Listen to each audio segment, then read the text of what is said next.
A paz do Senhor, irmãos. Estamos aqui para estudarmos juntos mais uma lição da Escola Bíblica Dominical. A lição deste domingo é a lição de número 12, a penúltima lição deste trimestre, e que traz como título Quando Deus se revela ao homem. E o que nós vamos ver nesta lição?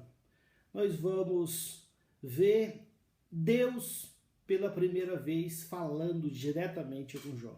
Isso vai estar narrado nos capítulos 38 até o 42. Nós vamos ver ali um diálogo, mais Deus falando e Jó praticamente emudecido enquanto Deus falava. Então, até este momento da narrativa do livro de Jó, falaram Jó, a sua esposa, os amigos de Jó, falou Eliú também, e Deus, na versão de Jó, estava o tempo todo em silêncio. Deus não falava nada.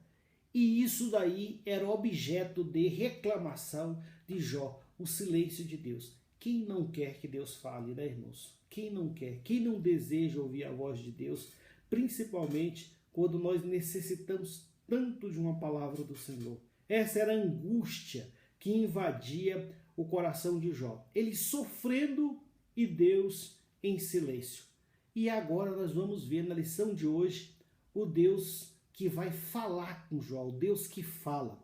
E o mais interessante é que esse Deus que fala não veio para responder às questões e às indagações de Jó. Ao contrário disso, Deus veio para fazer muitas indagações para Jó, para confrontar Jó.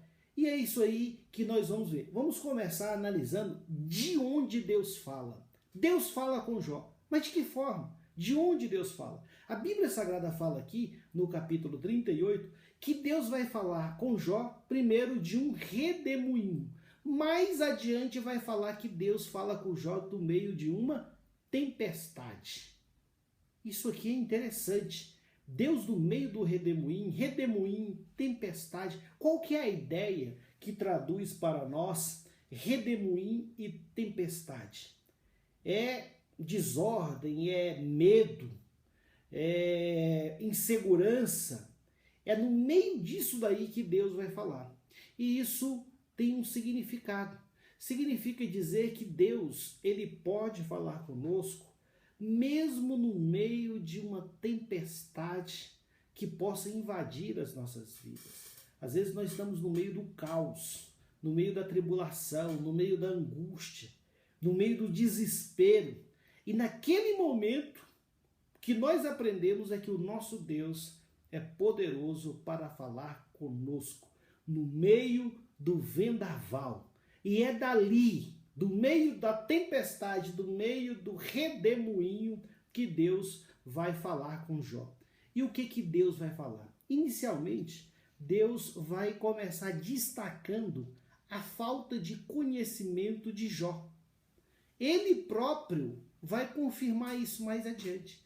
Deus vai falar que o que ele está falando ali está obscurecendo, turvando, o conhecimento. Ele está equivocado em muitas coisas. Mais adiante nós vamos ver isso, no capítulo 42, versículo 3, parte B, o próprio Jó falando. Nós vamos repetir esse versículo mais adiante. Por isso falei do que não entendia, coisas que para mim eram maravilhosíssimas e que eu não compreendia. Então Jó vai revelar, olha, eu estava falando do que eu não sabia. Então, realmente, eu não tenho conhecimento. E é o que Deus já começa falando, que Jó não tem conhecimento acerca daquilo que ele estava falando. E a falta de conhecimento, irmãos, é um dos maiores problemas que nós conseguimos enxergar hoje no meio do povo de Deus. Irmãos, nunca aconteceu tanto na história recente da igreja Deus crentes não terem conhecimento de Deus. E quando eu falo não terem conhecimento de Deus, eu não estou falando apenas não terem conhecimento da letra da palavra de Deus, disso também, já que as pessoas não estão se dedicando ao estudo da palavra. Mas não tem conhecimento de Deus no que diz respeito à experiência com Deus, não tem experiência pessoal com Deus. Então isso aqui é muito grave, porque essa falta de conhecimento vai provocar alguns prejuízos. Porque quem não conhece a Deus, e os crentes mesmos que se dizem servos de Deus, muitas vezes não conhecem a Deus. E aí vão fazer o quê? Vão falar o que não se deve falar. Nós não ouvimos, porventura, crentes falando coisas que você para pensar, não acredito que uma pessoa que serve a Deus, que é um servo de Deus, está falando isso. Então, às vezes as pessoas falam coisas que não são compatíveis com alguém que tem conhecimento de Deus. Outros, muito além de falar, até fazem coisas que não são compatíveis com o comportamento ou a conduta daquele que serve a Deus. Então isso é o que nós estamos vendo, as pessoas, a linguagem das pessoas, o comportamento das pessoas, os atos praticados por muitas pessoas que se dizem crentes.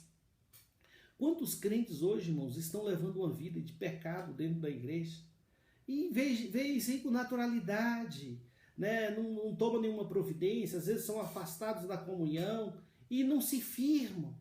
E acha bom aquele tipo de vida e acha que está tudo normal. Então, assim, não entendeu ainda as coisas de Deus, não tem um conhecimento de Deus.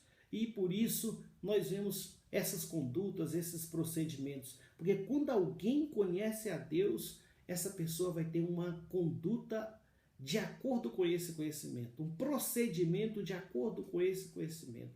Na hora de tomar as decisões, nós temos que tomar muitas decisões importantes na vida. Você tem que decidir a sua profissão, você tem que se decidir, isso é crucial. Quem será o seu cônjuge? Com quem você irá constituir uma família? Como será isso? Então você tem que decidir. Todo mundo um dia tem que decidir isso daí. Hoje são poucas as pessoas que colocam no coração o propósito de não se casarem para servir a Deus melhor, de forma mais desembaraçada, e isso é uma benção. Mas poucas pessoas hoje, raríssimas pessoas, têm esse propósito, têm essa determinação. Então vai ter que tomar essa decisão. E o que é que nós estamos assistindo? Muitas pessoas tomando decisões erradas nesta área. Então, quando você conhece a Deus, quando você passa a sua juventude na presença de Deus, olhando a palavra, examinando a palavra, você vai tomar as decisões acertadas. Às vezes, muitos crentes não têm propósito em suas vidas, não têm determinação para atingir os seus objetivos. Por quê? Porque não conhecem a Deus. Então, a palavra do Senhor, inclusive, ela sempre teve essa preocupação de nos conduzir a conhecermos a Deus, a nos aproximarmos de Deus.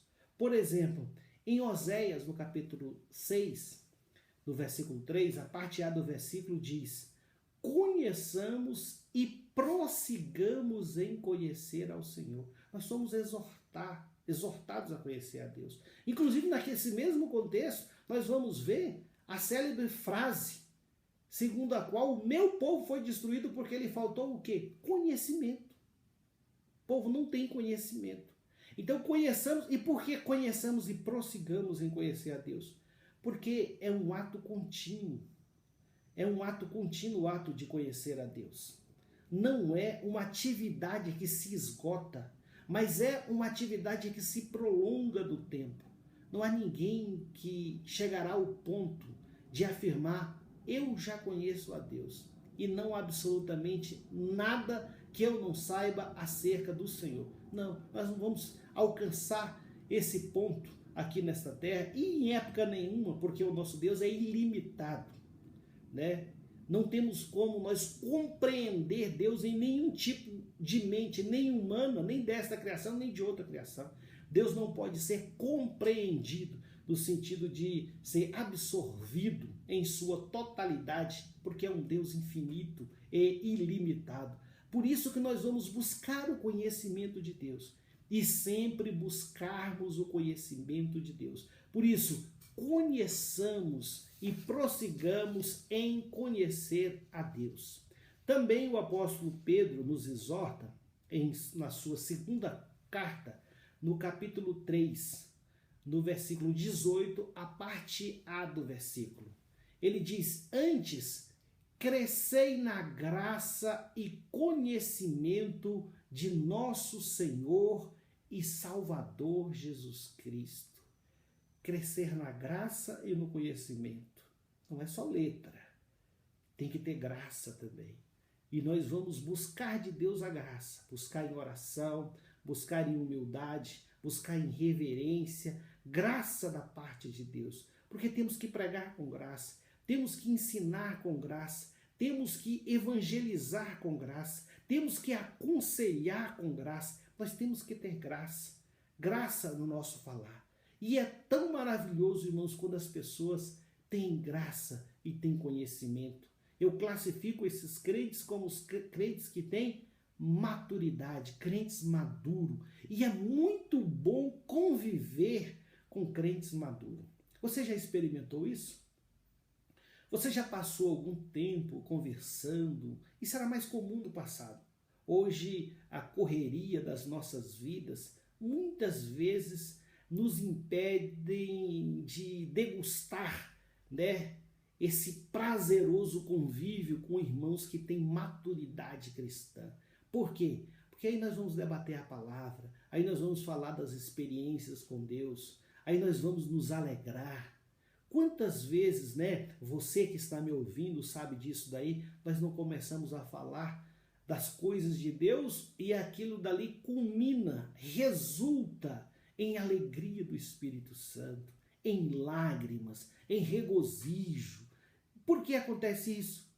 Os irmãos podem me perguntar, porque são crentes que atingiram determinado nível de maturidade, que estão ali trocando experiência, conversando acerca de Deus. São crentes que observaram esse preceito, cresceram na graça e no conhecimento.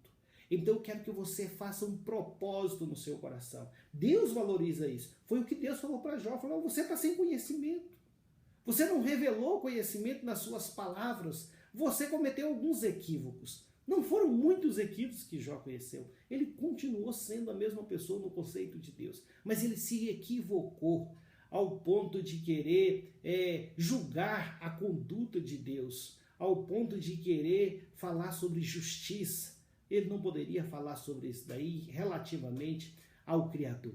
Mas o que nós vamos ver é que Jó não teve esse conhecimento, mas você e eu temos esse conhecimento, porque tudo que foi escrito para o nosso ensino, para exemplo nosso. Então nós aprendemos até com isso, nós aprendemos muita coisa.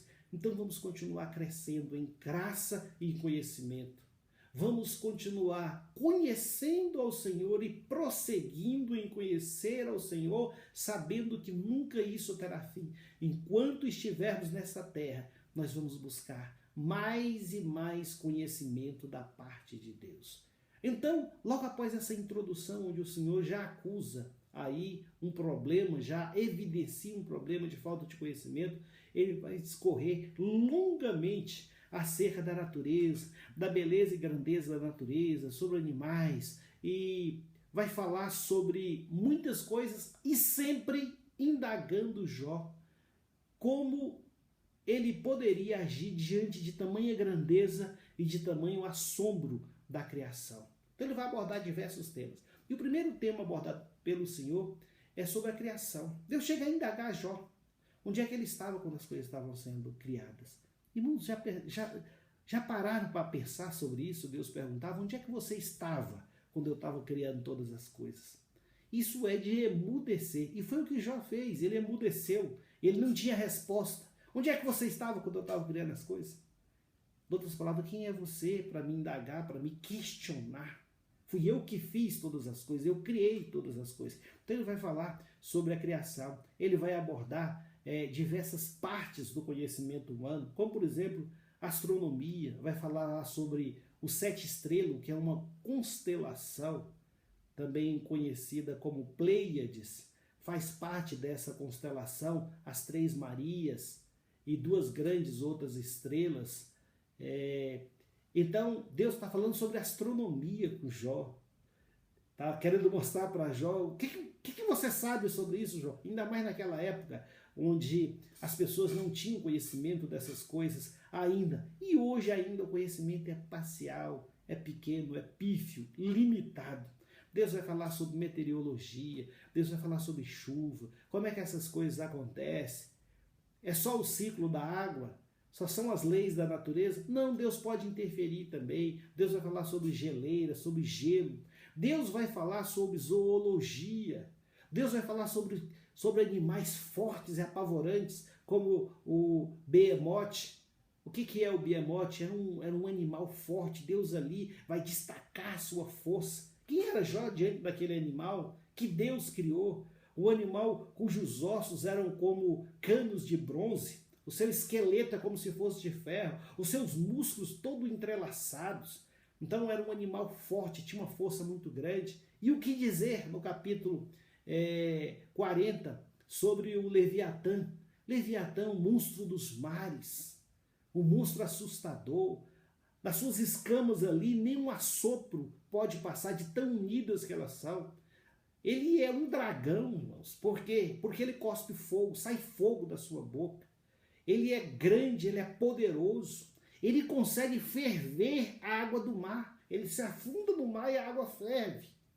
Então é um animal poderoso. Quem vai conseguir chegar diante desse animal? E Deus vai perguntar, será, Jó, que você consegue domar um animal desse? Será que você consegue amansar um animal desse? Fui eu que criei esse animal. E aí Jó vai fazer o quê? Vai emudecer. Então Deus continua falando, Deus vai destacar uma coisa que muitas vezes a ciência hoje destaca, que é a questão da águia. Vai falar sobre a águia. O que há de tão especial na águia é que a águia tem uma supervisão. Uma supervisão. É interessante, eu destaquei esses versículos aqui, porque hoje em documentários muito se fala sobre isso daí. Né? Os versículos 27 a 29 do capítulo em estudo, o que está escrito? Ou se remonta a águia ao teu mandado e põe no alto seu ninho, nas penhas mora e habita. Até sobre a habitação da águia Deus falou. No cume das penhas e nos lugares seguros, dali descobre a presa, seus olhos a avistam desde longe. Então Deus está falando assim, olha, a águia lá da penha, lá do alto, ao longe ela consegue ver a sua presa. Irmãos, nós estamos falando aqui de milhares de anos atrás. Deus já estava dando uma aula sobre a supervisão da águia.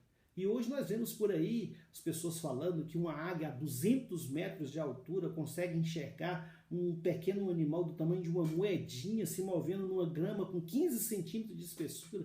Ela a 200 metros de altura consegue enxergar. Ela a 8 quilômetros consegue enxergar um peixe pulando de um lago, um peixe de 8 centímetros, um peixinho. A 8 quilômetros de cima ela consegue enxergar esse peixinho pulando no lago. Quer dizer, uma coisa chega a ser inacreditável, essa visão da águia. E Deus destaca aqui para mostrar quão assombrosa é a criação. Isso aí é para demonstrar para Jó a grandeza da criação. E se a criação é grande, imagine quem criou essa criação. Tudo isso fez Deus para demonstrar, aleluia, que Ele mesmo, o Senhor, é grande e que não pode ser questionado. Ninguém pode contender com Deus. Ninguém pode julgar Deus. Ninguém pode julgar Deus. Como Jó estava querendo ali, como que levar Deus a um tribunal. Jó está falando sobre justiça. Jó está questionando sobre isso daí. E ele não poderia fazer isso. Por quê? Porque Deus é infinitamente grande. E nós, seres humanos, somos infinitamente pequenos em relação a Deus. Nós somos quase inexistentes. Então, nós não podemos questionar Deus, porque isso seria um ato de soberba. E aí eu quero trazer para a nossa realidade. Será que não existe muitos crentes hoje, soberbos, arrogantes, que não é o caso de Jó, não. É muito pior do que Jó. São crentes que dizem que estão colocando Deus contra a parede.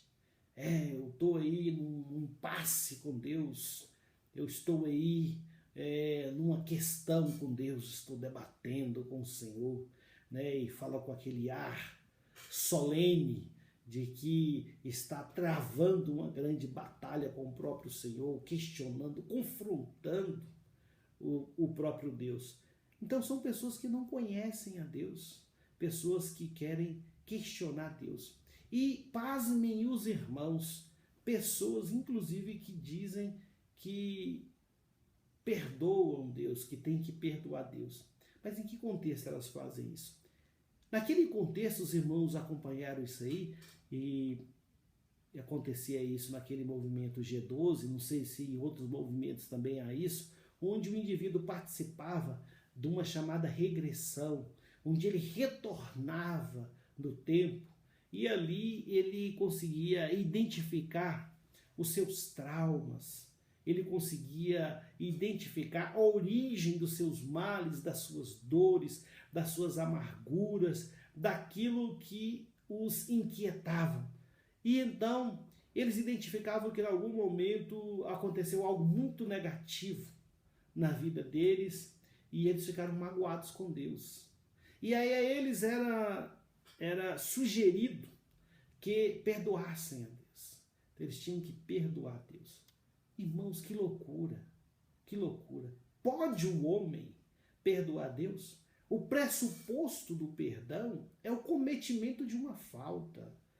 O nosso Deus, porventura, pode cometer alguma falta? Não, em absoluto não. Deus jamais vai cometer qualquer falta. Deus é sempre justo, Deus é sempre puro, é sempre correto. Então Deus não precisa do perdão humano, Deus não precisa de nada do homem, mas nós precisamos de Deus e servimos a Deus voluntariamente. A suma de tudo, irmãos, isso sobre a criação, o que nós poderíamos sintetizar? Vamos sintetizar aqui no Salmo 19, que é verdadeiro. Os céus manifestam a glória de Deus e o firmamento anuncia a obra das suas mãos. Irmãos, a própria natureza revela Deus, manifesta Deus. Então, existem hoje muitas pessoas que são praticamente idolatram a natureza, mas não servem a Deus. Ou seja, o Deus que criou todas as coisas, ele não serve, que criou a própria natureza, mas ele idolatra a própria natureza, a mãe natureza, a mãe terra. Eles idolatram tudo. E o Criador de tudo isso? Então é uma contradição. Então, a beleza da natureza, a grandeza, nós podemos apreciar, mas antes de tudo, nós temos que saber que um Deus poderoso criou todas essas coisas, e essas coisas anunciam que existe um Deus, comprovam que tudo isso daí é obra das mãos do Criador. Deus, conforme aprendemos nessa lição, se revelou a Jó de forma maravilhosa. Maravilhosa. Jó foi questionado por Deus, foi confrontado com Deus, foi chamado por Deus para reconhecer a sua pequenez e a grandeza de Deus, e foi o que ele fez. Ele reconheceu a sua pequenez, reconheceu a grandeza de Deus, reconheceu a sua ignorância. Mas eu quero dizer para os irmãos que Jó gostou de tudo isso. Jó apreciou tudo isso. O que Jó queria era que Deus falasse com ele. E às vezes, irmãos, mesmo que seja para nos exortar, nós queremos ouvir a voz de Deus. Nem que seja para que ele fale conosco, você tem que consertar, você tem que melhorar, você tem que buscar mais, busque mais a minha presença. Mesmo que seja para ouvir uma exortação, uma admoestação da parte de Deus, da parte do Espírito, ainda assim nós queremos ouvir a voz de Deus. E eu estou certo que Jó apreciou ter ouvido a voz do Senhor. Aleluia. E ele reconheceu a voz de Deus. É interessante que Deus não se apresenta, Deus só fala. E ele já conhecia a voz de Deus. Lá no final ele vai falar: eu conhecia de te ouvir. Quer dizer, eu já tinha ouvido. Mas nós vamos ver aqui que Jó recebeu um grau a mais. Então ele vai ser questionado, mas ele fica no seu lugar. Ele sabe o seu lugar. Deus tentou colocar Jó no seu lugar. E ele entendeu isso e foi para o seu lugar. E é por isso que ele disse: eu falei do que não sabia. Agora, ensina-me, Senhor. Aleluia. Ele está feliz. Olha, eu falei do que eu não sabia, eu não dominava esse conhecimento. Eu entrei numa questão aí que eu não tinha domínio. Mas agora eu vou falar. Agora eu vou falar. Eu vou falar, Senhor.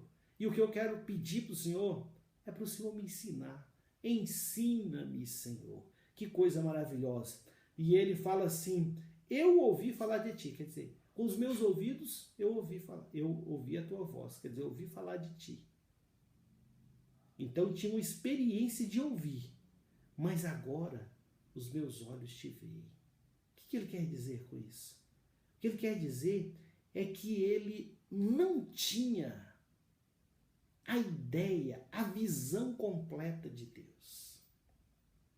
O que ele está falando é que agora ele subiu um degrau rumo ao conhecimento de Deus. Ele se aproximou mais de Deus. Ele teve mais experiência de Deus agora. Aleluia. Ele recebeu um grau no relacionamento com Deus. Mas agora os meus olhos te veem. Agora dá para identificar realmente quem é o Senhor. Um Deus poderoso, um Deus misericordioso, um Deus bondoso. Aleluia. É esse Deus a quem eu sirvo, a quem você serve. É esse Deus sobre o qual Jó está falando. Aleluia. E ele fala isso, que agora ele tem uma visão completa do Senhor. Agora eu te conheço mais completamente. E eu devo dizer que eu estou maravilhado com o Senhor. E eu termino essa lição perguntando para você. Você, a cada dia que passa, está conhecendo mais a Deus? Você pode dizer como Jó: agora os meus olhos te veem. Você, a cada dia que passa, está mais maravilhado com o Senhor? Quando você começa a refletir acerca das coisas de Deus, acerca do plano da salvação, desse plano maravilhoso da salvação, acerca do papel do Espírito Santo, quando você começa a pensar dessas coisas, você fica maravilhado? Aleluia! Pois esse é o sentimento, é a percepção que você deve ter. É das maravilhas do Senhor. Esse deve ser o seu entendimento. Você deve, a cada dia que passa, mais maravilhado ficar com Deus, com a sua grandeza. Aleluia! Você deve, a cada dia que passa, estar mais satisfeito e regozijante com a comunhão com Deus e com o Espírito Santo. A cada dia que passa, você deve estar mais grato a Cristo pelo que Ele fez por ti na cruz do Calvário. Aleluia! Nós não éramos dignos, nós não merecíamos tamanho favor, tamanha graça, nós não merecíamos, mas fomos alcançados. Pelo que louvemos ao Senhor, exaltemos ao Senhor, trabalhemos para o nosso Deus, ofereçamos as nossas vidas como sacrifício vivo, santo e agradável a Deus, que é o nosso culto racional. Amém. Que o Espírito de Deus possa falar melhor em cada coração.